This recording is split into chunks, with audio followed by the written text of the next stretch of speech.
Nah, Ya, mau sebentar. ngobrol apa kak? Kamu mau nggak nemenin aku gitu buat malam ini? Kita ngobrol-ngobrol gitu, ngopi-ngopi. Di mana? Situ gimana? Itu bukannya hotel ya? Ya nggak apa-apa, biar ngobrolnya enak aja. Boleh sih. Jadi, Yuk. Nadia masuk dulu. Oh iya. Kamu duduk dulu aja, aku siapkan minuman. Boleh. Kamu suka minum-minum nggak? Suka? Suka.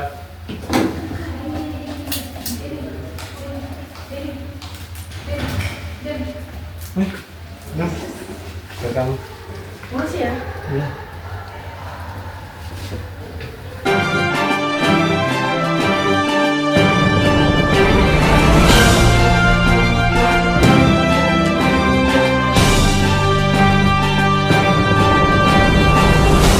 Selamat datang di Sepsi News dalam diskusi kami tentang kontrasepsi.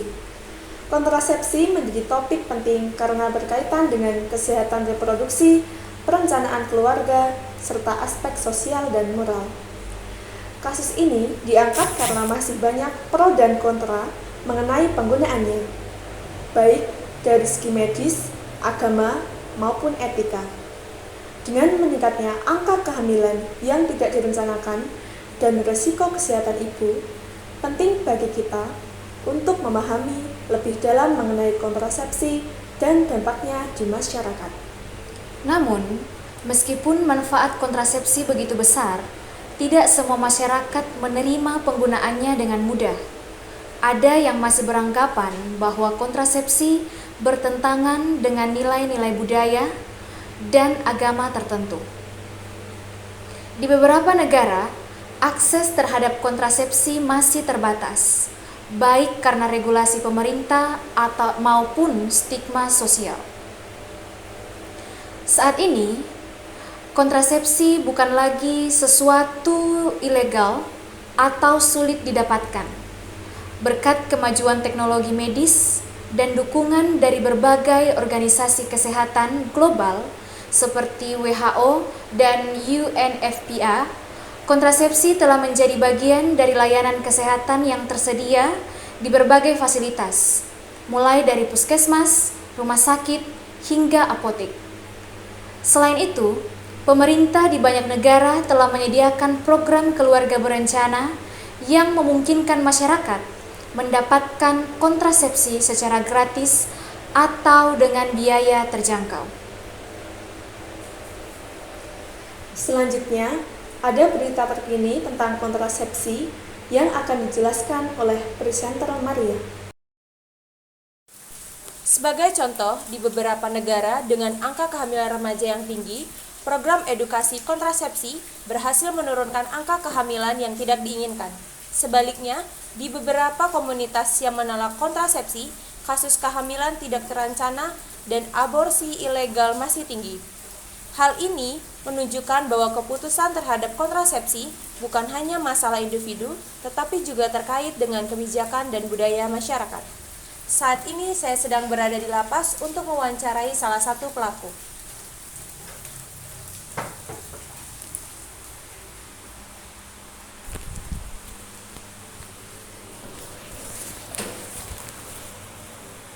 Baik, bisa diceritakan sedikit tentang diri Anda? Baik, nama saya Marcelo, umur saya 21 tahun. Saya sebelumnya adalah atlet sepak bola yang baru hari ini saya terdakwa melakukan kekerasan seksual dengan fans saya. Apa alasan Anda melakukan hal ini dan menggunakan alat kontrasepsi? Baik, saya melakukan hal itu karena memang saya adalah manusia biasa, tempatnya salah dan lupa, dan saya menggunakan alat kontrasepsi agar menghindari terjadinya kehamilan dan juga penularan penyakit menular seksual. Dari mana Anda mendapatkan alat kontrasepsi tersebut? Baik, saya mendapatkan alat kontrasepsi itu dari berbagai tempat ya. Karena alat kontrasepsi itu sangat mudah didapatkan, kayak di minimarket, lalu di apotik, di online shop juga ada. Kalau misalnya kayak kondom itu bisa didapatkan di minimarket, apotik, di online shop juga bisa, dan pil KB juga bisa didapatkan di apotik gitu. Baik, terima kasih atas waktunya. Saya kembalikan kepada Irjen Lee dan Rahma di studio.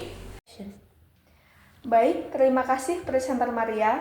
Selanjutnya, kami telah terhubung oleh Ibu Demite sebagai ahli agama yang akan memberikan penjelasan tentang penilaian moral terhadap kontrasepsi.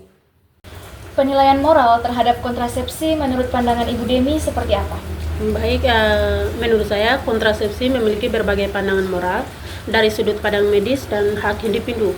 Kontrasepsi membantu seseorang untuk mengontrol kesehatan reproduksinya, namun dari perspektif agama, beberapa pihak menilai bahwa kontrasepsi bertentangan dengan nilai-nilai moral karena dianggap menghambat proses alami kehidupan. Oleh karena itu, pentingnya untuk kita memahami kontrasepsi dalam konteks nilai-nilai individu dan komunitas.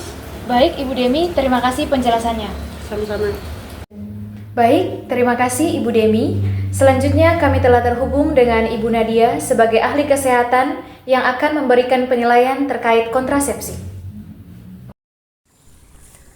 Kontrasepsi adalah metode yang digunakan untuk mencegah kehamilan yang tidak direncanakan. Ada berbagai jenis kontrasepsi, mulai dari yang hormonal, seperti pil KB, suntik KB, dan implan, hingga yang non-hormonal seperti IUD dan kondom.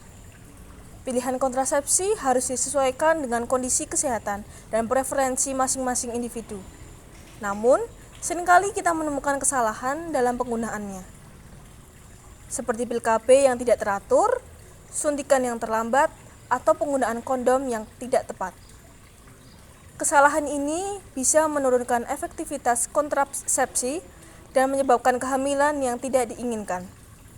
Penting untuk berkonsultasi dengan tenaga medis sebelum memilih metode kontrasepsi agar bisa mendapatkan informasi yang akurat dan sesuai dengan kondisi kesehatan pasien. Dengan pemahaman yang benar, kontrasepsi dapat membantu merencanakan keluarga dan menjaga kesehatan reproduksi. Edukasi tentang kontrasepsi juga sangat penting, karena banyak orang yang tidak tahu cara penggunaannya.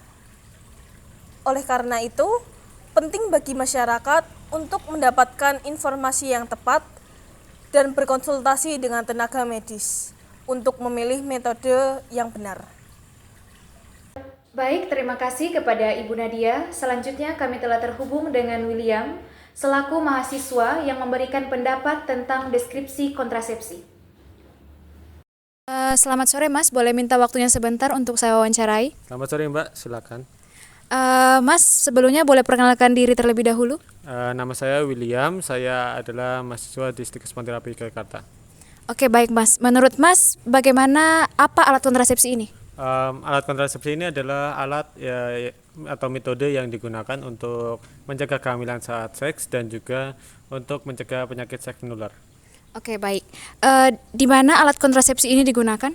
Di seluruh dunia pastinya sudah eksis dan sudah diperjualbelikan secara bebas ya. Oke, baik. Menurut Mas, kapan alat kontrasepsi ini digunakan? Sejak zaman dahulu, masyarakat zaman dulu itu mencari metode untuk mengontrol kehamilan tapi teknologi yang lebih modern ini sudah lebih efektif digunakan. Oke, baik. Siapa yang menggunakan alat kontrasepsi ini? Yaitu mungkin pasangan suami istri yang ingin mengontrol jarak kehamilan untuk mungkin mengontrol ekonominya ya. Oke, baik Mas. Kemudian mengapa alat kontrasepsi ini digunakan? Alat kontrasepsi ini digunakan untuk yang seperti yang tadi saya bilang, untuk mengontrol ekonomi, mengontrol jarak kehamilan itu juga bisa. Oke, terakhir Mas, bagaimana alat kontrasepsi ini digunakan?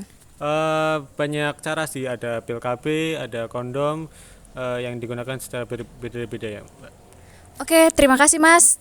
Selamat siang. Ya, baik, terima kasih Mbak. Dari diskusi ini, kita semua belajar bahwa kontrasepsi memiliki manfaat yang besar, tetapi juga tantangan dalam penerimaannya.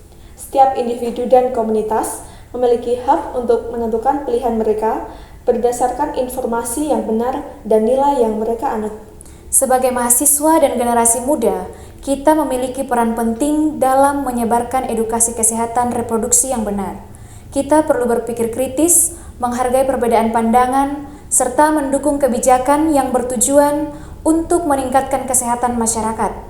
Mari bersama-sama membangun kesadaran akan pentingnya pendidikan kontrasepsi dengan pendekatan yang bijaksana dan bertanggung jawab. Sekian berita kami hari ini. Kami ucapkan terima kasih kepada semua tim. Saya Rahma Fidura dan saya Irjelni Ceradi. Selamat siang dan sampai jumpa.